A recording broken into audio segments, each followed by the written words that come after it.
Hi, everyone. This is Empower Your Students. It seems like everything is trying to get our students' attention. Families, friends, classmates, teachers, work, local and world events, music, TV, social media, the weather, their own bodies. And that's not mentioning all the thoughts buzzing around in their developing brains, their hopes, fears, plans, memories, worries, desires. If our students don't decide where to focus their energy, someone or something will decide for them. Today's exercise, Shape of My Life posters, is designed to help students make more conscious choices about where and how they use their energy. It works well at the beginning of the year as a get to know you activity, and it's inspired by the Values Assessment Worksheet, which is in the book Acceptance and Commitment Therapy, The Process and Practice of Mindful Change by Stephen Hayes, Kirk Strosahl, and Kelly Wilson. Each student will need paper in 8 different colors. I usually give them quarter sheets of multicolored copy paper or construction paper. Today I'm using craft paper that comes in different colors and patterns because apparently I'm the sort of person who has craft paper lying around my house. Each student will also need a sheet of regular 8.5 by 11 white paper, a pair of scissors, a glue stick, and a black marker. Okay, let's get started. Today we're going to make posters that reflect what's important in our lives. You'll get 8 little sheets of paper in different colors, and each color will represent an area of life that is important to some people.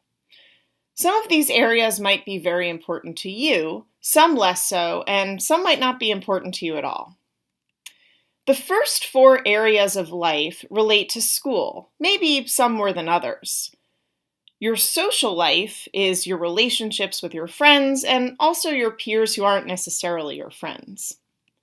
Your academic life is your classwork, homework, and any other aspects of learning. Your athletic life might be a formal competitive sport, or it might be something informal and non-competitive, anything where you're using your body and developing physical skill.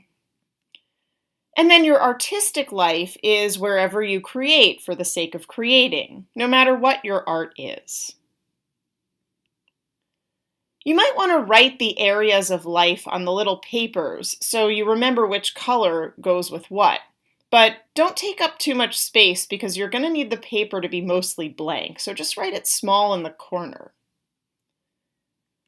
Now, the other 4 areas of life we'll be thinking about today are outside of school, and they're here both because they might be important to you and because your school life and your outside of school life often affect each other.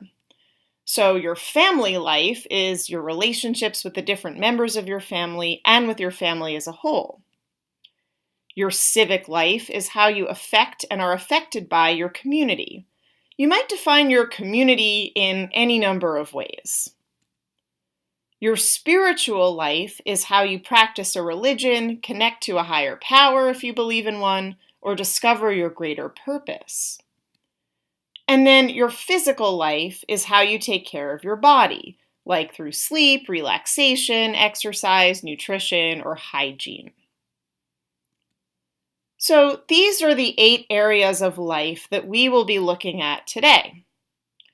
And the way that this activity works is you'll cut each paper into a shape that somehow represents how you express yourself in that area of life. And then you'll make the size represent how important that area of life is for you. So, for example, my family life is very important to me, and I love my family. So I'm going to cut my blue family paper into a big heart.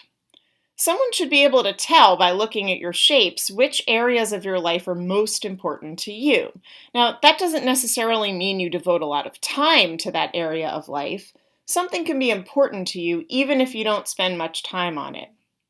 So the shape you make could be symbolic, like a heart, or these radiating lines for my spirituality. Or it could be a more concrete interpretation, like a ball for my athletic life. Notice that my athletic life isn't all that important to me, so I'm not using much paper. But someone whose athletic life is very important might make a much bigger shape and maybe cut it into the shape of a football or a hockey stick or something like that. Or maybe make the gray paper into confetti and spread it all over because she has a lot of fun playing sports and sports are everywhere in her life. But for me, my athletic life isn't all that important. You can also think about how the different parts of your life connect to each other.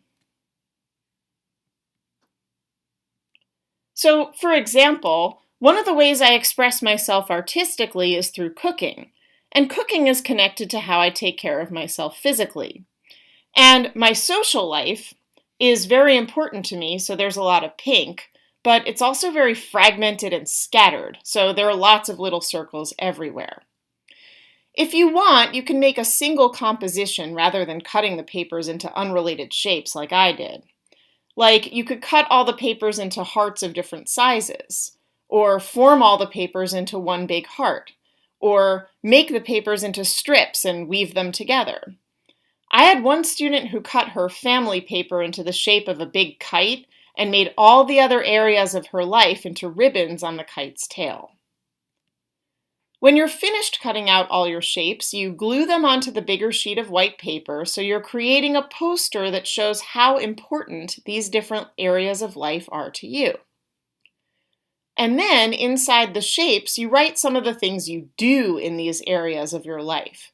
So if your artistic life includes playing drums and drawing, maybe you make a drum, but inside it you write playing drums and drawing. Or inside the family shape, you could write things like playing checkers with my grandfather, or babysitting my little brother, or visiting my dad.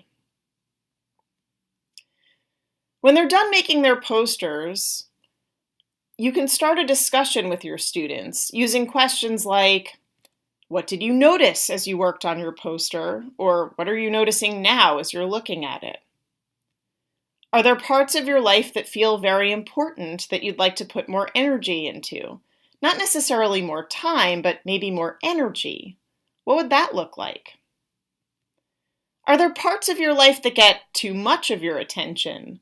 Like maybe there's an activity you think is fun but not that important, and it takes your attention away from things you think actually are important. Or maybe there's something or someone that steals a lot of your attention, and you'd like to save some energy for other people or things. How could you set limits in those situations? Are there parts of your life that you feel pressured to attend to? Where is that pressure coming from? And how's that part of your life important to you? How do you want to attend to it? And then, how does your out-of-school life affect your in-school life? And how do you want it to?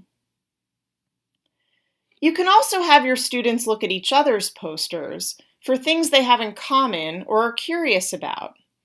That's one way you can get your students to talk to each other about their values.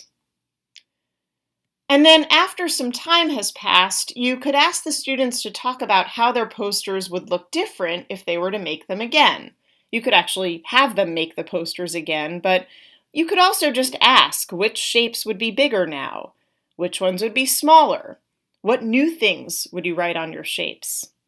And then if they were going to make their posters like these a year from now, or 5 years from now, or 20 years from now, what do they hope they'll write on their shapes? And what small steps can they take toward those things right now? So I hope you've enjoyed the Shape of My Life posters activity, and that maybe there's something useful in here that you could do with your students. If you're looking for more ways to empower your students to make school meaningful, you can visit our website at bit.ly/empoweryourstudents.